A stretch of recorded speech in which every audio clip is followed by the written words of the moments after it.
By now, especially if you're living in the United States or of America, you would have heard and seen the news related to a ship going into a bridge in Baltimore.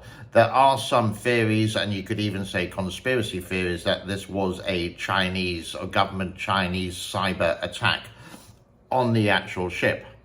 Here's the thing, this ship with an experienced crew and captain, Singaporean based, I don't know where the actual captain came from, is why did this happen? Did they get hacked into the system? And have a listen to this gentleman first of all. In fact, just this morning, we announced an operation where we and our partners identified hundreds of routers that had been taken over by the PRC state-sponsored hacking group known as Volt Typhoon. The Volt Typhoon malware enabled China to hide, among other things, pre-operational reconnaissance and network exploitation against critical infrastructure like our communications, energy, transportation, and water sectors. Steps China was taking, in other words, to find and prepare to destroy or degrade the civilian critical infrastructure that keeps us safe and prosperous.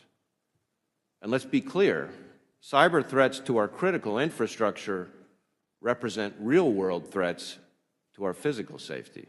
So, working with our partners, the FBI ran a court-authorized on-network operation to shut down Volt Typhoon and the access it enabled.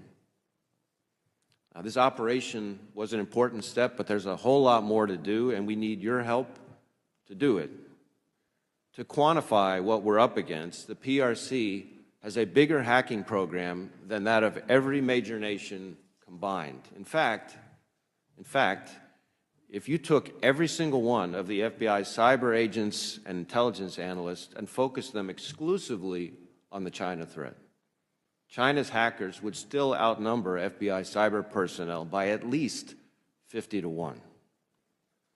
So as we sit here, while important budget discussions are underway, I will note that this is a time to be keeping ahead of the threat by investing in our capabilities rather than cutting. If you remember in 2014, the Malaysian flight MH370, which disappeared off the radar in the South China Sea, and then through investigations think it crash landed in the Indian Ocean very close to Australia, to the western side of Australia, and still they haven't found it. Is it the same kind of thing as that? It's a unsolved mystery. Now, hopefully with this, they are going to investigate all the computer systems on the ship. Why did it happen? When a ship leaves a harbor, it will have a pilot inside it who's very experienced of the navigation and knows the seas around or the waters around like the back of his hand. So why did this happen? Some people were saying the ship suddenly lurched to the right-hand side or to the starboard side of the ship, hitting the pylon, bam, and the bridge came down. Of course, if it is true, the Chinese government will deny it. The same as any other government, they would deny it, especially if it's related to acts of, well, you know what.